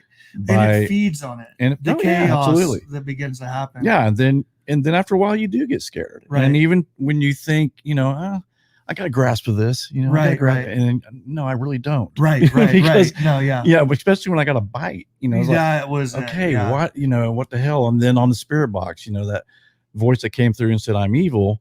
Right. And then I got attacked that night. And then, like I said, I woke up and I checked my text messages, and in the box it said, I hope you slept well. And I certainly didn't type that in there. It was just it was a spirit going, hey, look what I can do. Hey, and even if you did in the middle of the night, it's like the nosebleed, man. Yeah. The energy it would have been possessing me or something. And I mean, but the reason I bring that up is not to be funny, it's to be like, that can actually be a thing. Like, his nose was bleeding, I know. Dude, just from, and so it's crazy. And I wanted to bring it up, but doesn't it teach you though? And I'm sorry to interrupt you, but that asshole. If you, the guy that always interrupts the other guy. Now it's me. No, but it's like, it shows you that Dean proved that by, I'm not going to be afraid of this. Right. Yes. I have the control. Yes. And you don't rule me. Yeah. And you're not. And I think once you stand up to that energy, damn it, I'll go get an easier host. Yeah. You know what I mean? Like, the spirit would be like, this is already hard enough. Oh, I've got a whole world of people to choose from. Yeah. But I think that's a big part of it. I think, and when we come across that, Dean's absolutely right. We've got to change our way of thinking. Yes. Of like, no, you're not going to do this. Well, dude, and the way, like, you can actually, there's studies out there that by the way we think, we can actually change the biology of our bodies, right? We can do things that we never thought were possible. And the one thing I wanted to bring up, but we were already it was just so fascinating what you were saying, I didn't want to interject, was the holy water experiment, right? Where you're yelling at it, you're praying at it, and it's untouched. That was very interesting. Right. And I always bring that up during these kind of haunted things, because in that moment of chaos and turmoil, there we go. Yeah, well, it's the intention. It's the intention of what you have. Hello, you're live on the air, Life After Life. Who's this? Hi, it's Lipsha. Hey, Lipsha. I saw you. Hey, how's it going? Good. Saw you in the chat. I'm actually calling. Yeah, I'm actually going to encourage Mel to call, but I have like not really hauntings, but I have 3 head scratchers. Okay. Go ahead. The first one, my grandfather passed away just before Thanksgiving. I mean, years and years and years ago. 2 of his favorite things were his rose bushes and Christmas Day. And that Christmas morning, we opened our curtains to our picture window, and I don't know how this happened. 1 single red rose was blooming. Whoa. The Christmas after he died. Yeah, that's amazing. Isn't that crazy? That's amazing. And it's And- winter. I'm in Indiana. This just doesn't happen. Right. yeah, that's absolutely amazing. Did you get a feeling like when you saw that and you witnessed that? Was there something like physically that you can remember? It's certainly it was certainly a sign. You know what I mean? Yeah. 1 rose. It was Merry Christmas. It was Merry Christmas. That is And I'm okay, awesome. you That know? is so awesome. Yeah, it was. It was amazing. I'll never forget that. Yeah. Yeah. Then I have 2 other quick ones. My Okay. mother. Whenever anything I get usually comes either as like a hunch or it comes in a dream. But my mom, I don't know why she doesn't go into this line of work because she gets precognitive dreams all the time. Okay. And one day she called me and asked me if I had talked to my best friend from childhood, who I hadn't seen in like 10 or 12 years. And I said, no, I haven't really talked to her. And she's like, I don't know what's going on with her, but I want you to hang up the phone right now. Call her. Call me back and tell me she's okay. I've had a dream. And she said, I can't remember exactly what happened, but I'm really, really worried about Marie. Wow. So I did. I called her up and we kind of just caught up and rekindled our friendship and everything. And it was great. And as a result of that, I was able to see her one more time before she fell and hit her head and died.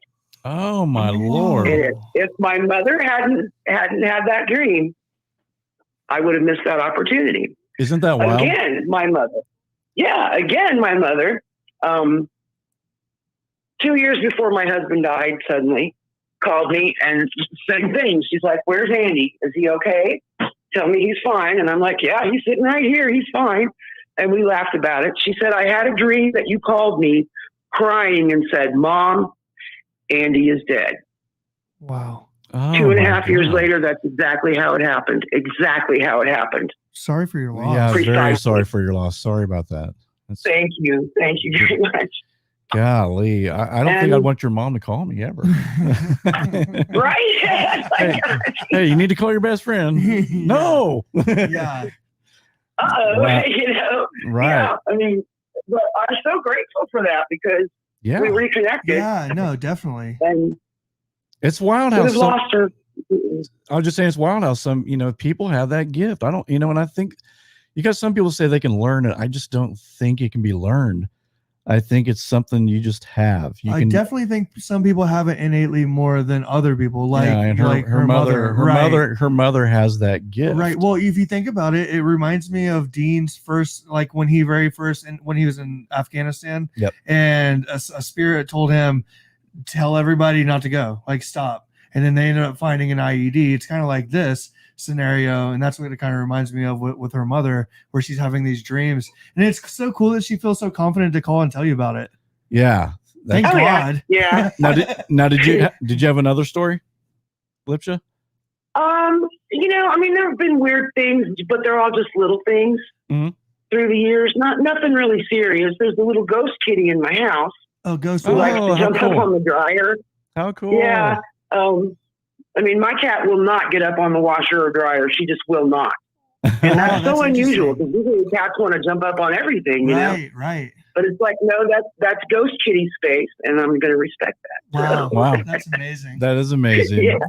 Well, Lipsha, thanks for calling. Thank We you so appreciate much it. for calling. Oh, you're welcome. Thanks for the show. It's great. Now, Mel, you got to call in too. Yeah. Absolutely. Mel's too shy. We've tried to get her to call in. She won't call in. That's too bad. Yeah. Call in, Mel. It's fun. Hey, yeah. Thank you. Thanks, guys. Thank you. Thank you very much. Good night. Oh, you're welcome. Bye. Bye-bye. Okay, see, just like Lipsha, she made it through. She didn't have anxiety. It was amazing. It was an amazing phone call. Man, and you guys can do it too. The rose.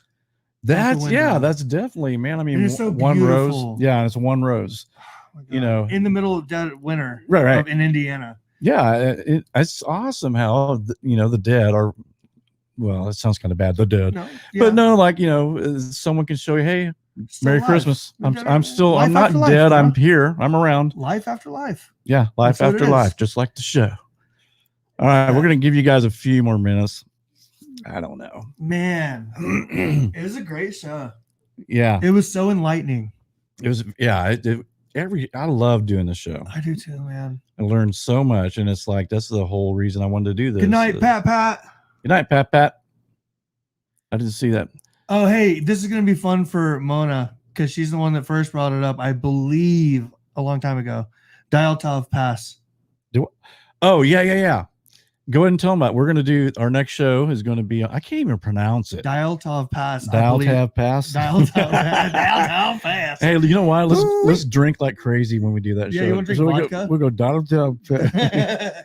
Because it's Russia. Oh no, it's an interesting case. It's I very believe interesting. Mona's the one that brought it up a long time ago because it's about some hikers that go on an excursion. Did you see the picture though? I did. That was, I mean, it looked like a Bigfoot or Yeah, something. I'm telling you. Well, there's some weird injuries to the hikers, Right. And they're calling it. They were trying to explain it away as an avalanche. Well, an avalanche, and that the animals Right. had ate the soft tissue, which is what they do. Right. You know, the definitely. tongue and the eyeballs, things like that. Right, That's going to be the first thing to go. But there's other strange things There are. on that. And that roll of film, like I said, that picture, I don't know if you guys have ever seen that picture, but it looks like a dark entity. Yes. It looks almost like a Bigfoot, but it's hard to tell. Right. But it looks like a big man or Yeah. something. And it's all black. Well, I think we've got somebody that's going to call in on the old Sasquatch side of things, right? Yes. Because that's definitely a theory. You love the Sasquatch, don't you? I do. We're going to do. be doing another. So we're going to be 3 shows in a year, less than a year, Such a that we're going to do on Bigfoot. Dude, I used to be such a Sasquatch hater when we started this. I was like, I know. Now you love. do a show on Sasquatch. It is not real. It's not in a museum. And now I'm like, dude, can we talk about the Sasquatch angle? Yeah. If Scott Johnson, if he's still in the chat, he sent some pictures of a Squatch that was by a Squatch because personal friends. Well, I always tell people when they're like, hey, how are your kids after COVID? I was like, well, we're part Squatch, so we did fine. Yeah, we did all right. No, it's fine. He sent 3 really good pictures of someone who took a picture of a Squatch by a river. And yeah, Scott, if you're out there, I don't know if you if you went to bed or not, but yeah, thanks for sending those. Hey, I got a survival expert too. Yeah, so Garrett's got a survival expert that's coming on to talk about the Tibet Pass. Dial Tav Pass. Dial Tav Pass. And we're gonna crack it open and see what happens, man. They actually reopened the case in 2019. Yeah. Didn't they come? I mean, I don't want to be a deal breaker, but I mean, they were pretty much saying it was an avalanche, right? Right, but they got it reopened. They said that long time ago. Okay, and I think it was so they've changed their. They're reopening the investigation. Yes. When did they reopen it? In 2019. Okay, so have we closed the investigation? Yeah. It's still open. I believe it's still open. Okay, well that's not good. That means they haven't figured it out. So that's good for us, though. That's what we do. We solve cases. We solve cases in 2 hours every week. Hey, last thing I was going to tell you, and then I guess no one else is calling in. Oh, look, there's Scott. Yeah, that's me in the car. Oh, that's me. Damn it, Scott. No. I love you. No, but Scott, that's great. Those 3 pictures are really good. That's hilarious. Yeah, and that's not you in a costume. Hey, I was going to tell you really fast. What? I was talking with one of my police officer friends today, and I was telling him about the Brandon Burton episode, and then I was telling him about how Dean was coming on tonight and how awesome Dean is, and he was like, "Well, he didn't say we. He said that some of his police officer buddies, they have used mediums in some cases." Yeah, which we've talked about before, but it was so cool hearing it from somebody that's been in for so long. You know what I'd like to do if we could get some of your police buddies? I don't know, and you may already know the answer to this, but there used to be a show, and I think it's still on, called Paranormal 911 or something like that, where police officers, paramedics, they've all seen crazy stuff they can't explain. Oh, cool. So I think, because I almost went to the police department, the local police department. I mean, but I thought, if I go in, they're going to think I'm a nut bar, right? And ask the dispatcher, hey, I'm going to leave you my number. Yeah. And if you have any officers, they don't have to give their names, right. who's had some type of weird experience they can't explain, to call, call me and let me know. And because some of those. I mean, even there's a Live on Patrol. It's this YouTube show. And these guys just patrol around, and talk mainly. But they talked about they saw something weird. They go, we don't know what it was. It was some type of entity, but hey, it's Scotty. Hey, man, how you doing, buddy? Can you hear me? Yeah, I got you. All right. Hey, so that was you in a costume? Yeah. Oh, yeah. Those are hilarious. Hey, where were those pictures taken, Scott? In Ho Chi Town. Wow. Yeah. Are you Scott? I mean, we've been friends for a long time, but and we've talked about paranormal stuff, but we never talked about Squatch. So is that a fascination for you? Do you find that subject interesting then? Absolutely. So just thought I saw one when I was a kid. Yep. It was the fastest I've ever ran out of the woods. Wow. Where was that at? Me and my brother, we were fishing at this pond out in Prague. Okay. And it was about 10, 11 years old. My brother was with me. He's a couple years younger. And we decided to go walking the trail through the forest, and board fishing, and going through and going along. And next thing you know, there's this tall, hairy man thing. And I gave it about 2 seconds before I was turned around and it was gone. Sprinting. Yeah. What'd your brother say? Oh, he was behind me, which was never the case because he was always the fastest. Right. But like when you guys got out of the forest. We're not sure if it was a hermit or there was something there. Yeah. Hey, in Prague, I know where Prague's at. Yeah, well, that's definitely just like people like you originally believed. Okay, if there was a Bigfoot, we would have found it already. But I remember you tell me that story about I've drove by places where I bet there's no one been in those woods for 100 years or something. That's when I really started to switch my way of thinking. Yeah, I never saw Squatch. But like I said, my dad and I was rabbit hunting and we found a footprint that was just absolutely huge and had 3 toes. Right. So yeah, I believe in them. I wonder, Scott, if there a lot of people try to connect them with UFOs and aliens. Like there's been times when I know a story where somebody saw a UFO, and it sounds crazy, and then they saw a Squatch walk out of the woods. Dude, we've talked about it. Yeah. So I mean, do you think, Scott? Do you think there's a connection? I'm on the interdimensional alien Bigfoot. That's what I think. Yeah, that's what I'm kind of thinking too. They come over here they like to find portals and come over here to play in the woods. Yeah. I believe that too. Aliens, UFOs, those are all interdimensional things, I think. I agree. I think that's the only way it can absolutely be. Well, cool, man. I called in to tell my haunted house story. Oh, well, let's hear it. Yes. Let's hear it. All right. So back in the 90s, my ex-wife and I, before we were married, we were living with her grandmother. So we were saving up to buy a house and all that. Okay. Marriage was coming up. And we slept in the front room. And her grandma was one of those keep the door open kind of kind of women. Yep. And we did, and months went by, and one night I'm looking over to Gina and I was like, does your grandma ever sleep? It's like she walks up and down these hallways all night long. And she looks at me like, she goes, my grandma sleeps like a rock. She never wakes up. Yeah. and then she immediately hangs her head and says, oh, she goes, I was hoping that I wouldn't have to tell you this. Oh, no. And she said that place they had built with hearing voices, and if you're home, you'll hear someone call your name. in their voice. Let's see now. I'm out.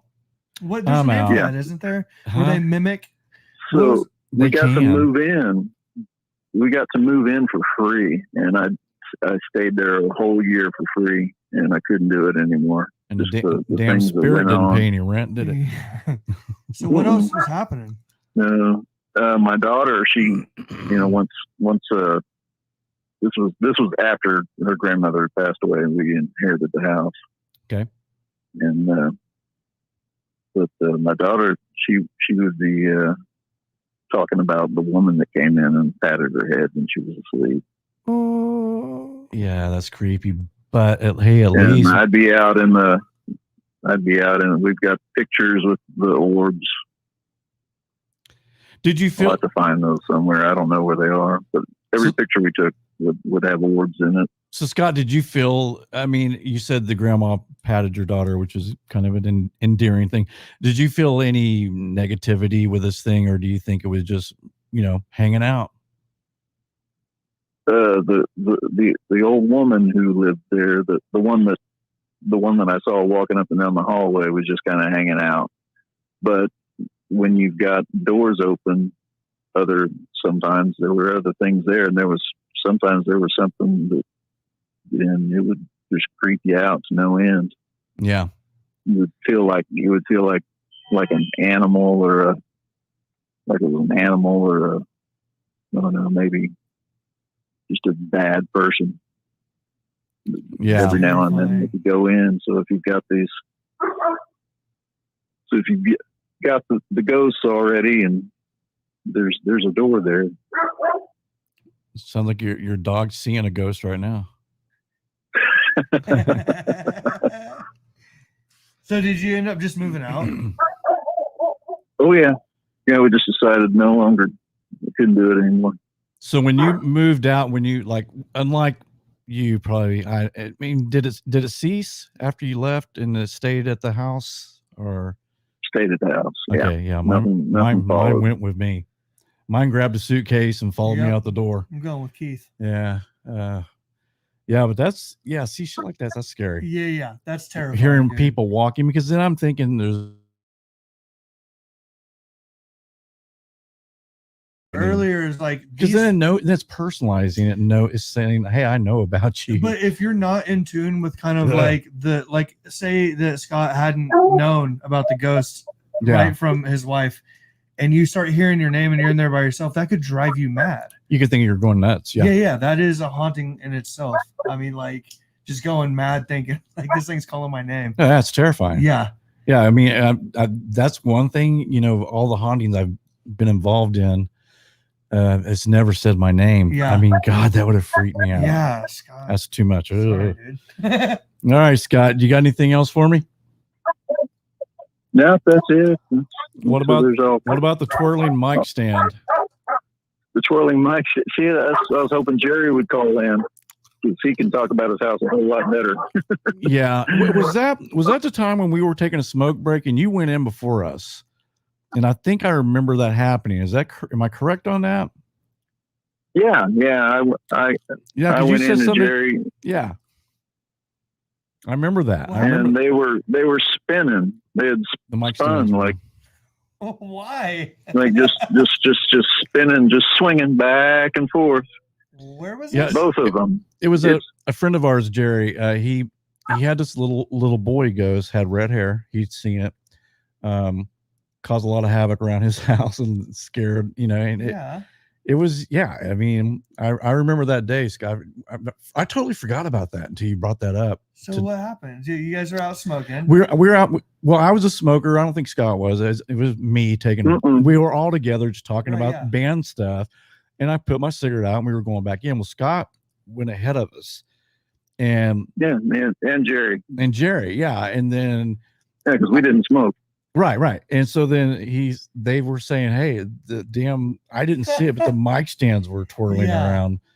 So that is so that was and he said, didn't he say it's like a little redhead kid, right?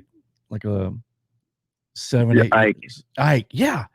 That's right. His name was Ike. That is right. Ike. God, Scott, that's great memory. Wow. Yeah, Ike. Yeah, that's insane. Well, let's get Jerry. I was hoping he'd call in today. But anyway, all right, buddy. Well, have a great night. Thanks for sharing. Now I'm creeped out. Yeah. Hey, you're welcome. But that's what this is all about, right? Thanks, Scott. Oh, wait. Oh, I'm going to give you one more. Sure. Freak you out. Absolutely. Great. The house. just remember the best one ever. I say the best one. It was not enjoyable. I was home alone, which hated that. I'm sleeping, laying in bed, and I just laid down to go to bed. And in the neighborhood, lived behind Midwest City Hospital. I mean, like I could throw a rock and I could hit the hospital. Right. So it's a quiet little neighborhood. So in the neighborhood, something like a car backfired, not a gunshot, but yeah. The second I thought to myself, I was like, well, that sounded weird. And then all of a sudden I felt like a hand on my leg shaking me, like it shook me. Yikes. Like to go check it out. Right.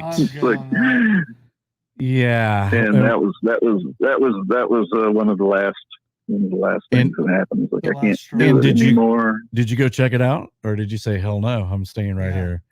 But I would have been freaked out. Oh, I got up and and checked it out. I would have checked out to a hotel is what I would have done. Yeah. Every light in the house was on. Dude, I've been there, man. Where you freaked out and you turned every I just light. didn't go back to sleep. Yeah. Oh, so every light. Every light.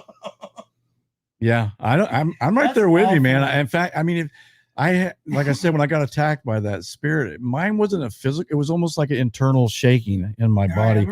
But if something grabbed me, I'd be checking into a hotel. Like I'm done. I'm like turning on Joel Osteen and exactly. Absolutely. Well, Scott, man, thanks for calling in, buddy. You have a great night. Good talking to you. You too. Thank you. Scott. All right, brother. Bye-bye.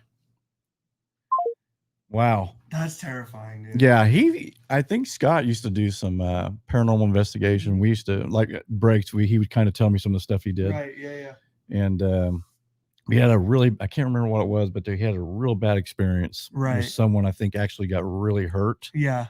I want to say on a bridge or something like, I don't know, Scott can maybe put it in the chat or next time we have to do a show. Yeah. But it was horrifying. I mean, it kind of takes that. I think the Masons know about the Squatch. Yeah. I just saw that. I put that up there.